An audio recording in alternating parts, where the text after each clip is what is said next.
hari ini kita kedatangan tamu yang sedang jadi trending topik karena baru kembali dari KTT G20. Wakil Presiden Republik Indonesia Gibran Rakabuming Raka. Terima kasih, Bu Mas Retno. Wapres, how are you doing? Baik, sehat. Thank you for coming ya Mas ya. Terima kasih. Shall we continue the interview in Indonesia or in English?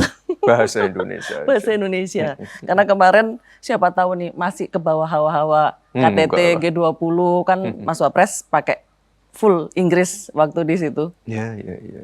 Mas Wapres, tapi ini cukup kaget ya publik karena selama ini kan biasanya Presiden Prabowo ya yang hadir ke event-event internasional atau ke berbagai lawatan gitu. Dan media sendiri ini baru terinfo itu H-1 Mas. Bahwa Mas Wapres yang akan berangkat ke G20. Nah kalau Mas Wapres sendiri H- berapa atau udah jauh sebelumnya ditugasi ya oleh Presiden dan seperti apa arahannya Mas? Penugasan resminya itu Senin malam. Saya berangkat Jumat pagi. Ya masih ada inilah waktu 4 untuk hari. Berkoordinasi dengan kementerian-kementerian terkait, Kemenlu, Menko Perekonomian, Pak Seskap, Pak Mensesnek. Tapi cukup mepet ya, Mas ya? Untuk kami ini karena ini sebuah KTT sebagai besar. Pembantu Presiden ditugaskan kapan saja, di mana Harus saja selalu siap. harus selalu siap. Jadi nggak gelagapan gitu Mas ya? Enggak, insya Allah aman kemarin. Ada persiapan khusus kemarin sebelum berangkat? Ya, kami berkoordinasi dengan kementerian terkait. Kita rangkum apa-apa saja yang harus kita sampaikan. Karena ini event besar, G20 Summit yang paling bersejarah. Pertama kalinya diadakan di Afrika. Dan ini kesempatan yang baik untuk Indonesia menyuarakan posisinya di mata dunia. Dan pesan-pesan dari Pak Presiden juga sudah kami sampaikan di depan para kepala-kepala negara juga. Ini G20 Summit yang bersejarah dan bisa kita lihat 4 tahun terakhir ini Indonesia itu selalu konsisten untuk menyuarakan keadilan ekonomi global. Jadi kemarin itu kita pertegas posisi Global South di tatanan ekonomi global. Jadi kita kan dari 4 tahun terakhir ini selalu mendorong, menginisiasi bagaimana tiap-tiap negara itu berhak menentukan arah ekonominya. Jadi kemarin di beberapa sesi di G20 Summit saya sampaikan yang namanya kerjasama, partnership, cooperation itu tidak boleh mendikte, tidak boleh menciptakan ketergantungan. Dan memang pidato Mas Gibran ini jadi sorotan ya Mas ya, karena ada beberapa kali pidato. Tapi saya paling tertarik memang bagian yang barusan itu Mas. Kita putar dulu ya Mas ya. Oke. Indonesia believes that every country is entitled to chart its own development path because there is no single model that fits all. There is no such thing called the best method. Cooperation must empower, not dictate. Cooperation must uplift, not create dependency. Yang di-emphasize, kerjasama harus memberdayakan, bukan mendikte. Kerjasama harus mengangkat, bukan menciptakan ketergantungan. Tapi yang menarik adalah gesturnya nih. Mas Wapres sampai mengepalkan tangan dan mengangkat tangan waktu part itu ya. Saya jadi penasaran sebenarnya statement yang barusan ini ditujukan untuk siapa dan konteksnya apa? Yang jelas bisa kita lihat selama ini negara-negara berkembang itu hanya jadi pasar. Dan negara-negara berkembang itu hanya menjadi pemasok raw material berupa bahan-bahan mentah. Itulah kenapa kemarin saya sampaikan juga di sana. Indonesia di bawah leadership-nya Pak Presiden Prabowo fokus ke hilirisasi. Jadi nilai tambah di dalam negeri bisa naik, menciptakan lapangan kerja, dan sekali lagi tidak mengirim lagi barang mentah yang itu nanti akan dikirim lagi menjadi barang jadi di negara kita. Yang namanya hilirisasi juga bukan berarti hanya hilirisasi tambang saja, tapi hilirisasi pertanian, sektor maritim, hilirisasi digital, semuanya. Nah, dalam pidato ini Mas Wapres juga sempat menyebut ya beberapa program unggulan pemerintah ya. Tadi seperti MBG, kemudian hilirisasi, dan juga inklusi keuangan KRIS nih Mas ya. KRIS ini kan memang sistem pembayaran yang simple dan murah. Bagaimana Mas Indonesia menghadapi atau bersikap terhadap operator kartu kredit nih Mas, asal Amerika yang cukup jengah ya sepertinya dengan keberadaan KRIS ini? Kalau saya lihat ya, KRIS ini cukup membanggakan karena ini karya anak bangsa dan kita sudah mencoba untuk membumikan KRIS ini dari zaman saya masih wali kota. Bagaimana kita masuk ke pasar-pasar, UMKM, gerobak-gerobak kaki lima di pinggir jalan. Kalau sekarang semuanya udah punya barcode-nya semua, tinggal scan bayar. Tapi yang harus kita highlight adalah bagaimana sebuah sistem pembayaran yang inklusif, simple, low cost, itu bisa dipakai oleh UMKM. UMKM yang sebagian besar tidak bankable. Jadi ini penting sekali. Dan MBG, saya sampaikan juga, kita targetnya 80 juta murid dan ibu hamil. Itu orang-orang kaget, wah Indonesia mampu ini, mampu. Ada respon khusus nggak Mas dari mungkin delegasi lain tentang MBG? Pasti.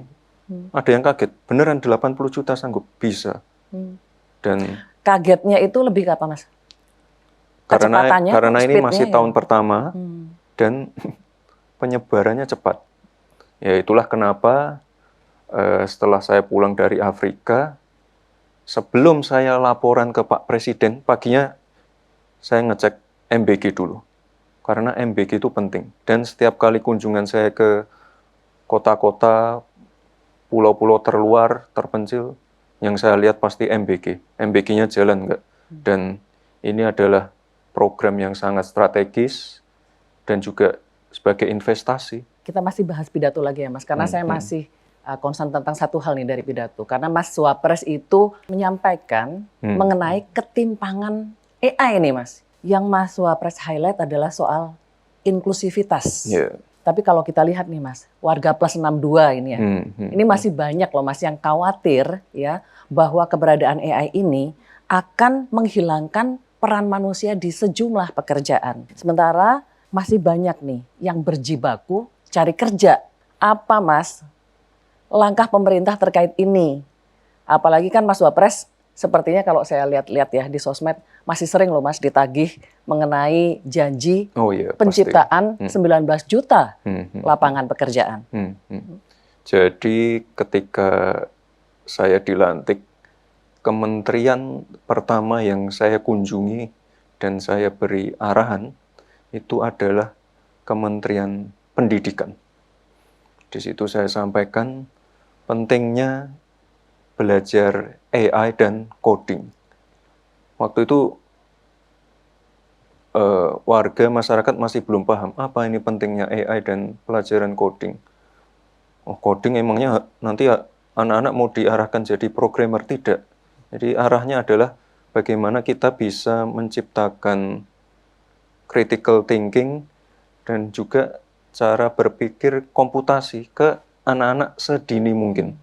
Dan ya alhamdulillah ide kami diakomodir oleh Pak Menteri dan sekarang kan menjadi mata pelajaran pilihan di sekolah-sekolah.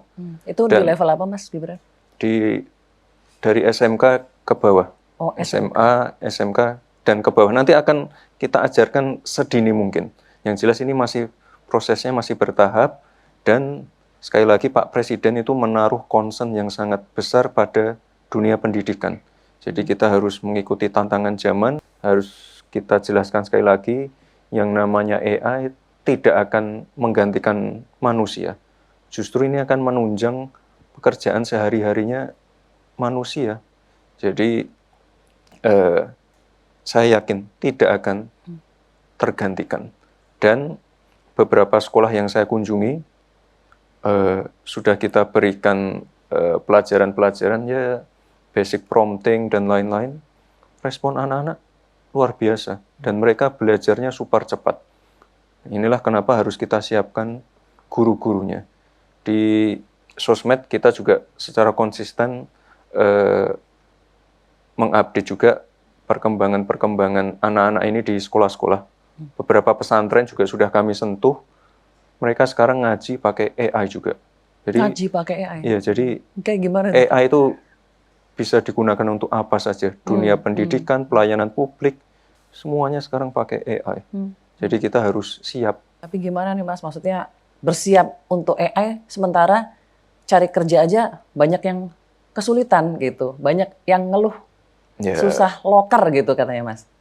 Akan segera kita siapkan SDM-SDM, sekolah-sekolah yang nanti ke depan bisa menjawab tantangan zaman.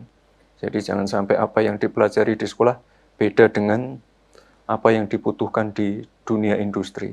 Jadi sekolah vokasi, kampus-kampus, ini nanti harus beradaptasi dengan kemajuan zaman yang ada. Mas Wapres, sekarang kita ingin menyambung tadi ya. Tadi kan itu 19 juta itu kan salah satu concernnya netizen. Boleh ya saya tanya concern-concern netizen gitu ya? Silakan. Banyak nih Mas yang penasaran. Sebenarnya Mas Wapres itu ditugasi apa saja sih oleh Presiden gitu. Karena banyak yang bertanya-tanya, Mas Wapres ini ngapain aja sih? Bahkan ada yang memberi julukan Wapres gabut. Ya kalau penugasan sesuai perpres yang ada ya, itu kami fokus di Papua, kepemudaan dan olahraga, stunting, lalu ada beberapa pekerjaan lain juga seperti ekonomi syariah. Papua ini menjadi atensi khusus Pak Presiden. Sekarang Pak Presiden punya 2 mesin. Jadi ada BP3 OKP dan juga komite eksekutif yang kemarin baru dilantik oleh beliau. Jadi sekarang beliau punya 2 mesin untuk mempercepat pembangunan yang ada di Papua. Dan ya saya kira pembangunan ini tidak bisa hanya 1 tahun, 2 tahun saja, tapi harus berlanjut. Kemarin saya laporkan, Pak, ini kebutuhan Papua sekarang adalah bagaimana kita bisa mempercepat jalur Trans Papua. Karena di sana yang paling bermasalah adalah akses. Jadi infrastruktur jalan ini harus baik.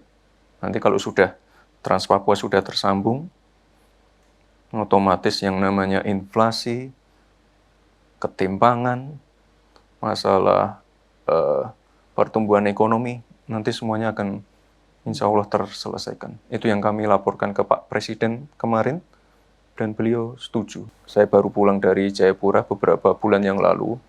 Di sana sudah ada rumah sakit yang super modern. Sudah ada alat CAT lab, CT scan, MRI. Jadi warga Papua sudah tidak perlu lagi terbang jauh-jauh ke Makassar untuk berobat. Ada 24 rumah sakit yang akan dibangun di 2025 sampai 2029 nanti. Jadi kesehatan menjadi concern yang utama. Pendidikan juga harus kita genjot. Kita lihat di sana MBG sudah jalan, cek kesehatan gratis di sekolah-sekolah jalan, lalu kita lihat sekolah rakyat juga jalan. Berarti sementara ini pemerintah beranggapan bahwa masalah utama di Papua itu sumbernya dari infrastruktur atau gimana Mas? Karena misalnya tadi kan Mas Wapres menyampaikan bahwa rumah sakit lengkap, dokter lengkap, spesialis lengkap. Kalau saat bertugas kemudian keamanannya tidak terjamin, seperti apa? Karena permasalahan ini menyangkut keamanan ya. Ini kan masih jadi PR juga ya Mas. Sampai baru-baru ini juga masih ada serangan drone dan sebagainya. Ya PR-nya memang masih banyak. Itulah tugas kami sebagai pembantu Presiden dan juga badan yang baru saja dibentuk Presiden untuk saling sinergi dan bisa mewujudkan program-program dan visi misi beliau, terutama di Papua. Jadi dalam waktu dekat, apa ada rencana mau ke Papua lagi? Ya, setelah kami melapor ke Presiden, melaporkan berbagai hal terkait Papua. Dalam waktu dekat saya akan terbang ke sana lagi. Memastikan untuk masalah keamanan, nanti kita akan lebih intens lagi berkoordinasi dengan Pak Menteri Pertahanan. Lalu mengenai infrastruktur Trans Papua, kita akan lebih intens lagi berkomunikasi dengan Pak Menko Infra, Mas AHY, karena Mas AHY ini juga salah satu Menko yang paling mendorong penyelesaian dari Trans Papua ini. Mas Wapres, saya ingin kembali lagi nih ke soal hubungan Mas Wapres dengan Presiden Prabowo. Karena banyak isu nih Mas yang beredar gitu. Katanya Mas Wapres itu sering nggak diajak sidang kabinet, bahkan nggak diajak janjian warna dasi. Ini waktu pidato kenegaraan di DPR. Apa betul, Mas? Enggak, kalau sidang kabinet saya nggak pernah absen. Saya dan Pak Presiden ini kan berbagi tugas. Tidak mungkin bisa ada di satu tempat yang sama di setiap waktu. Dan saya rasa itu pembagian tugas ya seperti itu. Dan ya saya dan Pak Presiden itu tidak ada permasalahan apa-apa kok. Itu nggak ada masalah komunikasi? Tidak masalah, tidak ada masalah. Kalau masalah dasi, soal dasi gimana ya tuh, itu Mas? kan saya memang harus menyesuaikan beliau. Hari itu beliau pakai apa, ya saya harus menyesuaikan. Ya, di mobil pasti kita stok banyak warna lah. Hari ini beliau pakai peci, saya pakai peci. Pakai PSL jas, saya menyesuaikan. Itu aja. Yang waktu tanggal 16 itu? Itu kenapa, Mas? Ya kan langsung saya menyesuaikan juga. Oh gitu. Ya, yang penting pas acara kan sama-sama Udah kompak, kompak. warna biru itu. Oke. Mas Wapres, sekarang saya ingin menampilkan ini ada data top 5 issue yang membentuk persepsi publik sejak Mas Gibran menjabat sebagai Wapres hingga tanggal 27 November kemarin. Ini sumbernya dari Indonesia Indikator. Tampaknya Mas Gibran ini bisa masuk kategori sebagai tokoh yang kontroversial nih, Mas. Karena tanggapannya itu banyak yang positif, tapi banyak juga yang negatif, Mas. Paling besar mendapat sentimen negatif adalah kontroversi ijazah. Boleh ditanggapi, Mas Wapres? Ijazah sudah dipermasalahkan dari zaman saya wali kota. Sudah saya tunjukkan ke publik ijazah saya. Oh, sudah sempat ditunjukkan ya? Udah, nanti kalau ada klipnya ya tunjukin aja. Saya pernah menunjukkan ijazah saya. Waktu pertama menunjukkan waktu wali kota ya, Mas ya? Iya, karena dari zaman wali kota oke. sudah dipermasalahkan. Ya udah langsung saya tunjukkan. Nih, ini dipermasalahkan lagi, ya udah. Akhirnya dari sekolah saya berinisiasi untuk melakukan press release. Tapi ya pro dan kontra gini hal yang biasa. Dan ya ini kita anggap aja pernak-pernik demokrasi lah. Oke, sekarang kita ke yang positif deh, Mas. Isu yang paling banyak mendapat sentimen positif untuk Mas Gibran adalah pelantikan sebagai Wapres termuda. Nah, gimana Mas rasanya jadi Wapres termuda atau dalam usia yang relatif muda ya? Apa ada tantangan yang beda? Tantangan pasti banyak lah. Tapi ya saya merasa bersyukur saya bisa belajar langsung dari 3 presiden. Dari zaman wali kota, saya banyak dibimbing oleh Ibu Megawati Soekarno Putri. Dan saya kira beliau itu luar biasa, perempuan yang paling hebat di negeri ini. Dan sekarang saya bekerja di bawah Pak Presiden Prabowo, saya juga banyak belajar dari beliau. Keberanian beliau dalam mengambil keputusan, semangat beliau untuk menyatukan semua elemen, rekonsiliasi, itu luar biasa. Saya banyak belajar dari beliau. Dan kemarin G20 di Afrika bisa sukses, ya karena saya belajar dari beliau. Itu bagaimana beliau membentuk networking di dunia internasional, bagaimana beliau melobi kepala-kepala negara. Saya banyak belajar dari beliau. belajar langsung dari 3 presiden sekaligus. 3 presiden sekaligus, Pak Prabowo pasti yang paling intens ya, karena kan Pasti. sebagai wakilnya gitu. Pasti. Tapi mungkin bisa di-spill dikit Mas, apa yang paling banyak dipetik dari 2 presiden yang sebelumnya, Pak Jokowi dan Ibu Mega? Ibu Mega itu selalu menyampaikan ke saya langsung. Biasanya saya main ke rumah beliau. Harus sering menyapa warga, mendengar keluhan warga, mencatat keluhan warga, lalu langsung dicarikan solusinya. Itu yang saya lakukan dan itu yang dibimbing beliau dari zaman saya wali kota. Jadi itulah pentingnya belusukan, itulah pentingnya mendatangi langsung sumber-sumber masalah yang ada di daerah-daerah. Jadi saya berterima kasih sekali pada beliau. Kalau dari Pak Jokowi? Nah, Mas Wapres, ini yang tidak kalah penting adalah pertanyaan langsung dari publik atau dari netizen nih. Oh, silakan. Karena kemarin kami sempat buka mau titip pertanyaan apa untuk Mas Gibran gitu di media sosial kami ya. Jadi totalnya Mas ini terkumpul 1035 pertanyaan. Nah hasilnya seperti yang ini bisa kita lihat ya. Paling banyak 28% ini ingin tahu soal ijazah. Ijazah asli atau palsu, tapi tadi udah dijawab oleh Mas Wapres. Kemudian mengenai 19 juta lapangan pekerjaan, ini janji kampanye, tadi juga sudah kita bahas. Nah, yang ketiga ini Mas, ada 7,14%. Kapan ke kampus Mas Wapres? Karena sepertinya banyak yang ingin diskusi langsung. Oh, silakan. Pengen tahu langsung jawaban-jawaban Mas Wapres yang spontan. Ya kita sudah pernah ini ya, saya bicara AI di kampus UPH, BINUS. Beberapa minggu lalu kita menerima teman-teman mahasiswa FISIP dari Universitas Erlangga. Kemarin siang kita menerima ini IMM Muhammadiyah. Oh, Muhammadiyah. Iya, jadi saya kira hubungan kami dengan mahasiswa kampus baik-baik saja. Silakan kok. Mau datang ke tempat saya, oke. Mengundang ya silahkan. Berarti open ya Mas ya? Ya open, untuk tadi ke sudah saya sebutkan kampus-kampus. kan kampus-kampusnya. Nanti kalau ada kunjungan ke kampus-kampus lainnya boleh Mas? Silakan. Bareng sama MTech Media. Oh silahkan. Mas Wapres, sebagai penutup saya ingin bacakan satu pertanyaan dari netizen ya Mas ya. Saya mau nanya Pak, bagaimana perasaan Bapak ketika banyak yang menghujat Bapak semenjak Bapak menjadi wakil presiden?